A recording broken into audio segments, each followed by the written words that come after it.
क्योंकि 2026 के जो संवत्सर के जो राजा होने वाले हैं वो हैं गुरुदेव बृहस्पति, और जो मंत्री रहेंगे वो होंगे मंगल देव।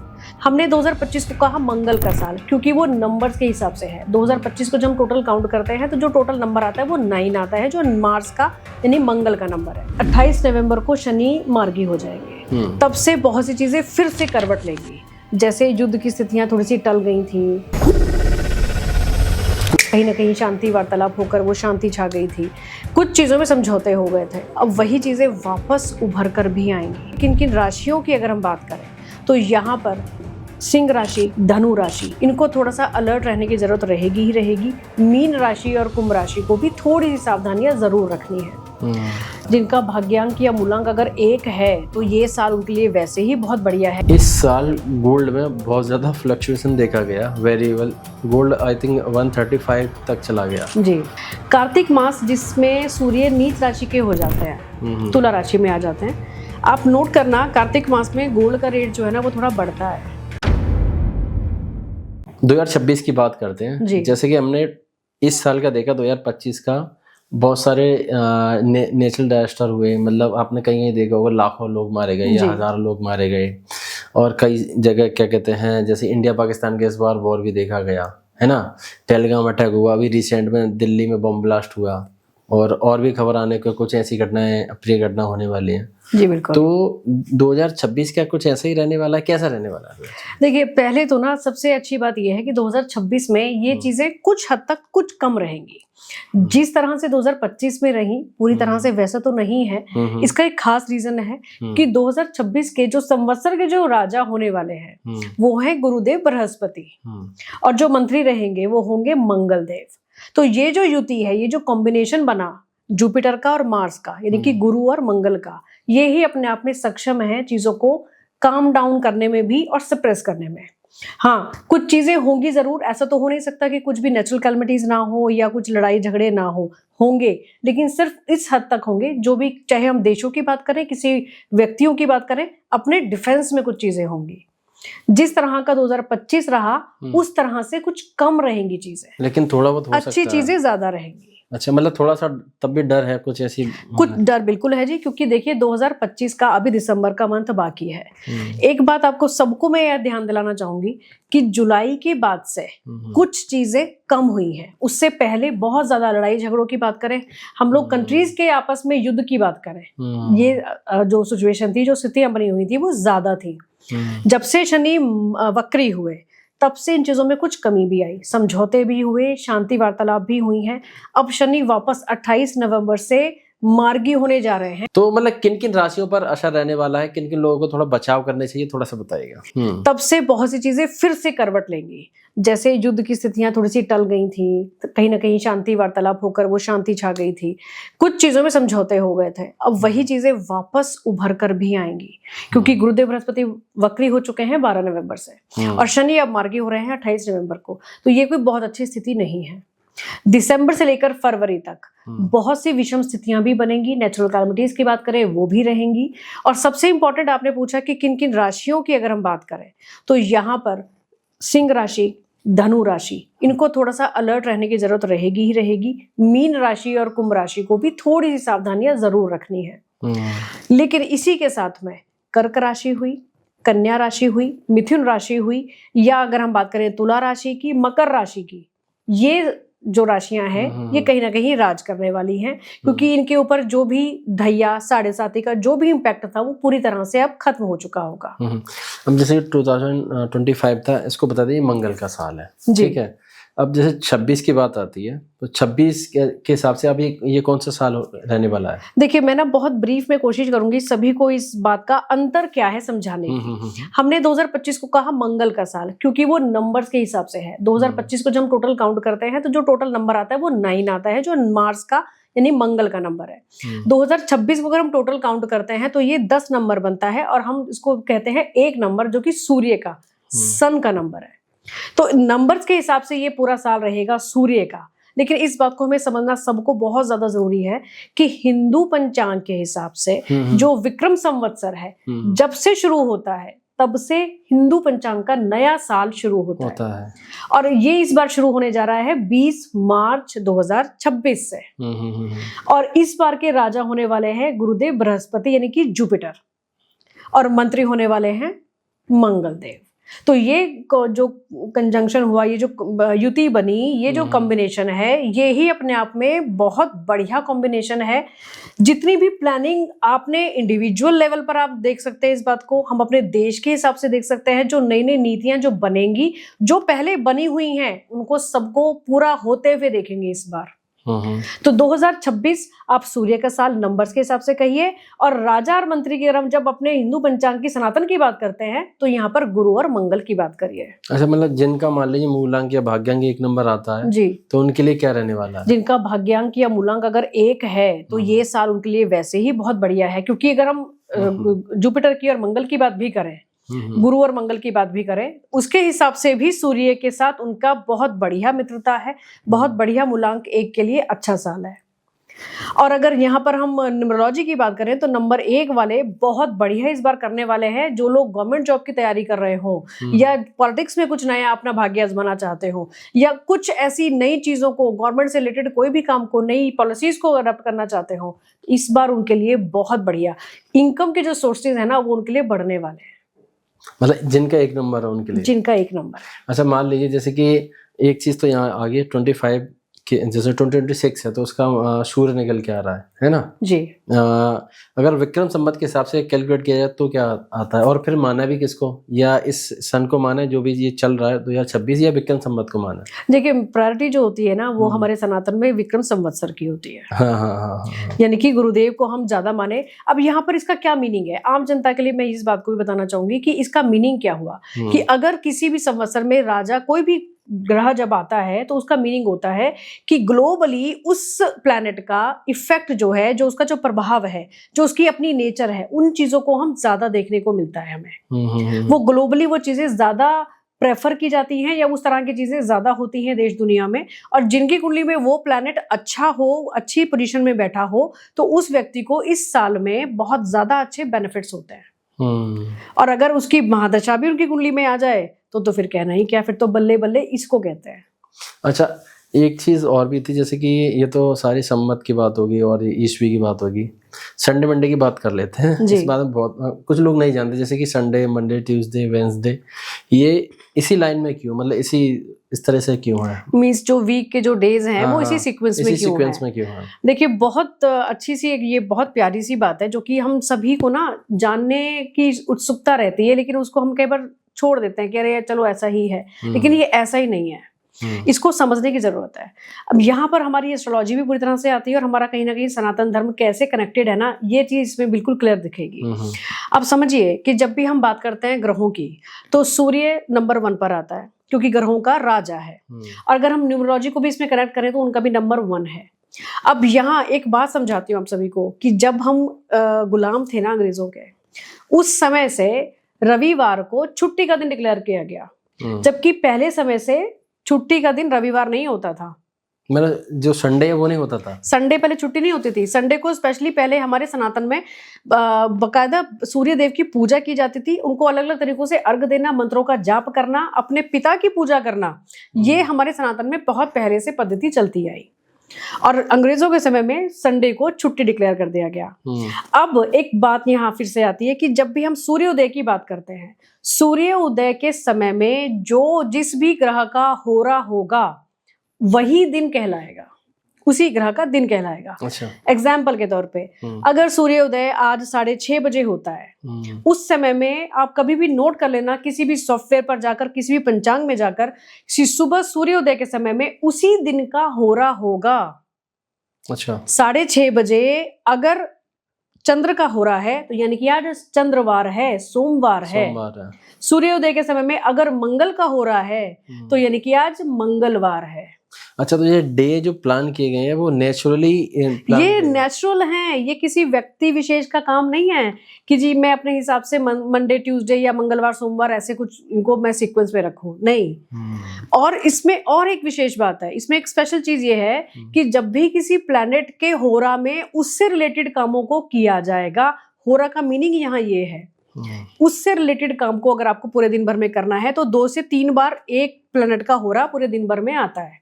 अच्छा, जैसे ये होरा एक्चुअल में है क्या? बहुत सारी जो ऑडियंस है उनको नहीं समझ में आ रहा हूँ, थोड़ा सा बताइए। होरा का यहाँ पर मीनिंग होता है कि आप उस प्लैनेट के इफेक्ट में हैं।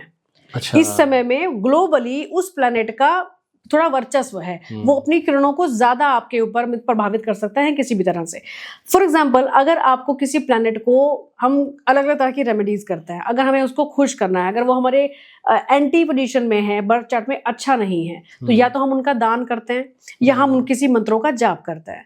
अगर हम यही काम उस प्लैनेट के होरा में करेंगे तो ये हमारे लिए 100% इफेक्टिव हो जाएगी। मुझे अगर किसी प्लैनेट का स्टोन पहनना है, कोई भी, मुझे सपोज मैंने गुरु का पहनना है, जो हम येलो सफायर पहनते हैं, मुझे कोशिश करनी चाहिए कि मुझे गुरु के होरा में ही उस स्टोन को अभिमंत्रित कर कर पहनना चाहिए। इससे इफेक्ट रहता है, बहुत ज्यादा अच्छा सही इफेक्ट, पॉजिटिव इफेक्ट रहता है और 100% रिजल्ट्स आपको उससे मिलते हैं।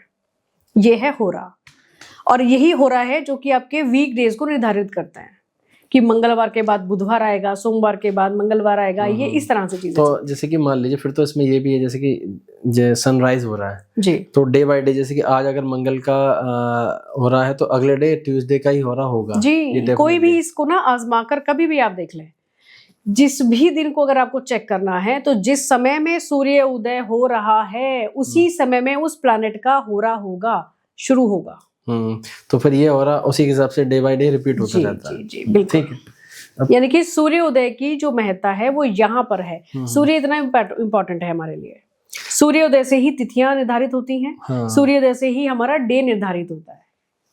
अब मान लीजिए जैसे चंद्रमा का भी तो इसमें रोल है, तिथि के हिसाब से, या फिर चंद्र की वजह से? चंद्र का इतना ज्यादा नहीं जितना कि सूर्योदय के तिथि। जैसे हम उदया तिथि अगर हम कहते हैं ना, किसी भी हम त्योहार की जब हम बात करते हैं तो एक दिन में कई बार 2 तिथियां भी हो जाती हैं। तो इसलिए कंफ्यूजन होता है कि दीपावली किस दिन होगी या कोई भी त्योहार किस दिन होगा। तो उस समय में तिथियों की गणना बहुत ज्यादा जरूरी हो जाती है। अगर आप ये देखेंगे कि सूर्योदय के समय में अगर तिथि लंबे समय तक है तो उसको ही हम उदया तिथि मानकर उस त्योहार को मनाते हैं। और सूर्योदय के समय में जो तिथि है वही तिथि को पूरे दिन भर कई बार माना जाता है। ठीक है, अब गोल्ड की बात कर लेते हैं। जी बिल्कुल। इस साल गोल्ड में बहुत ज्यादा फ्लक्चुएशन देखा गया, वेरिएबल गोल्ड आई थिंक 135 तक चला गया जी, और अभी शायद प्राइस डाउन हो रहे हैं।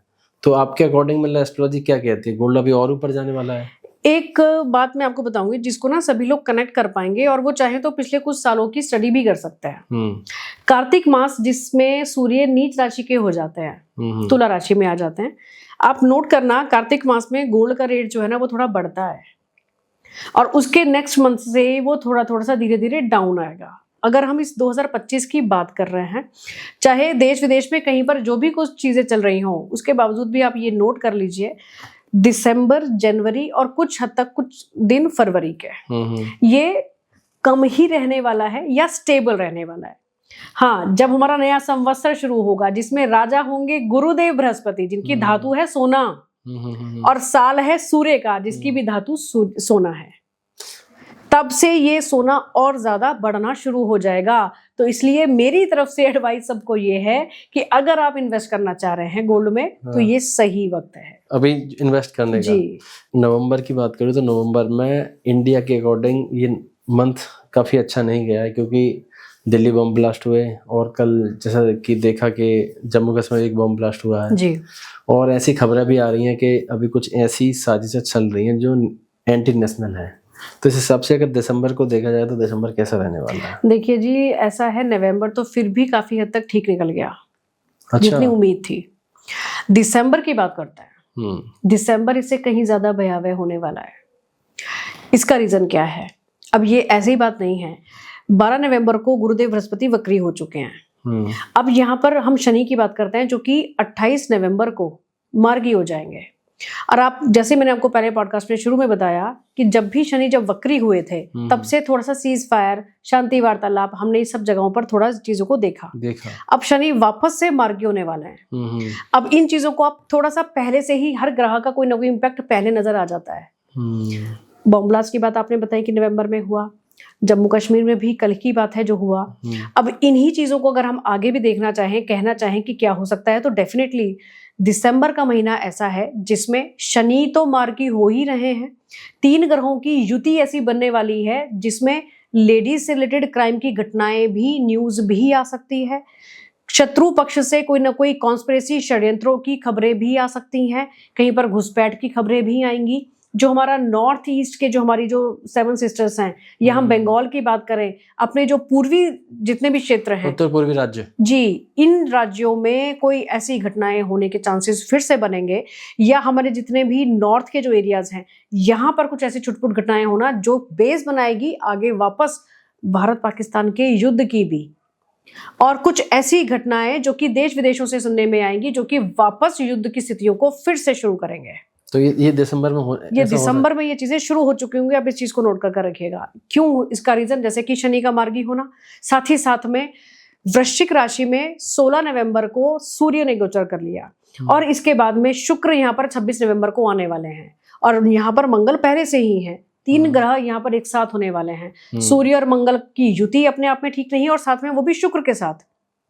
तो यहाँ पर जैसे आपको मैंने पहले ही कहा, किसी ना किसी बड़े क्राइम की खबर भी आ सकती है, कुछ चोट चपेट की घटनाएं भी बढ़ सकती हैं, और ये नेचुरल कैलमिटीज को भी आवाहन, यानी कि उनको भी निमंत्रण है।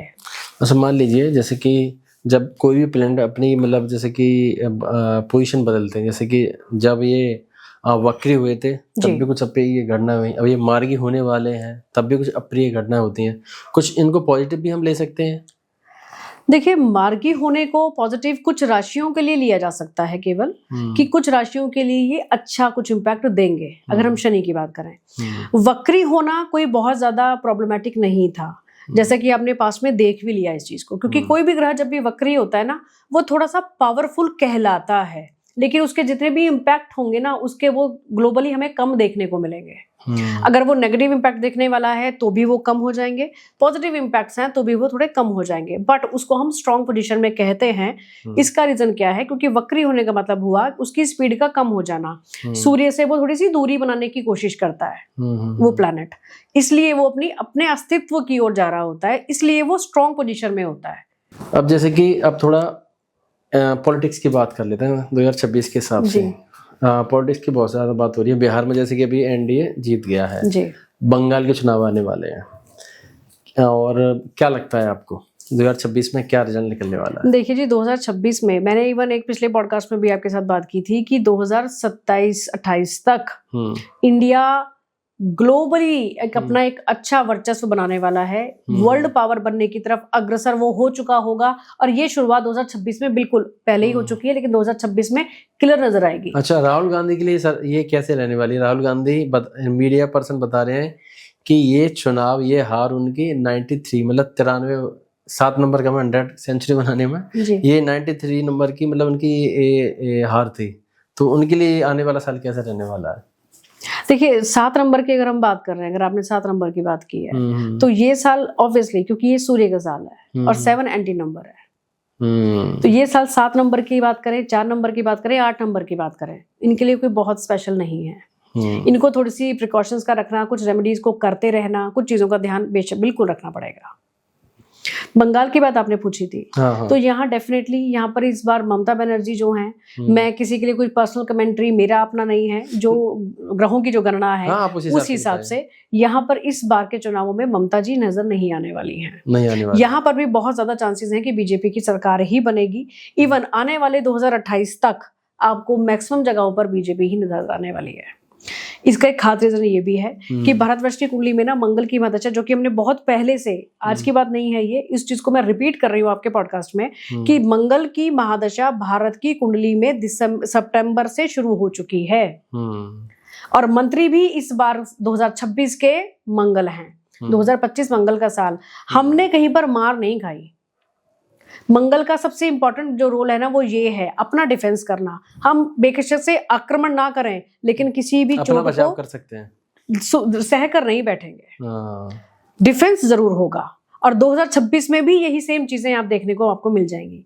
बहुत सी जगहों पर ये बात चल रही है कि मोदी जी अपना सेशन पूरा नहीं करेंगे, पूरा टर्म पूरा नहीं करेंगे। ऐसा बिल्कुल नहीं है। उनकी कुंडली को भी मैंने बड़े अच्छे से एनालिसिस किया हुआ है और बहुत से और पॉडकास्ट में मैंने उनको डिस्कस भी किया।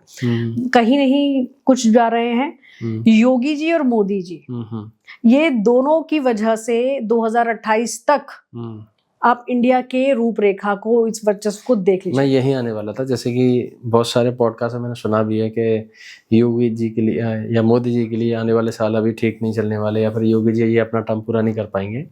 तो जैसे कि एक जगह मैंने ये भी सुना था पॉडकास्ट में, जो बता रहे थे कि योगी जी अगला चुनाव लड़ेंगे लेकिन अगले पीएम नहीं होंगे। तो ऐसा कुछ लगता है? देखिए, मोदी जी के लिए अगर ये कहा जाए कि अगले प्रधानमंत्री नहीं होंगे, इसमें फिर भी हम कह सकते हैं कि यस, बट अगले इलेक्शन में बहुत सी जगहों पर तो ये बात चल रही है, चर्चा चल रही है कि ये भी टर्म पूरा नहीं करेंगे। ऐसा नहीं है।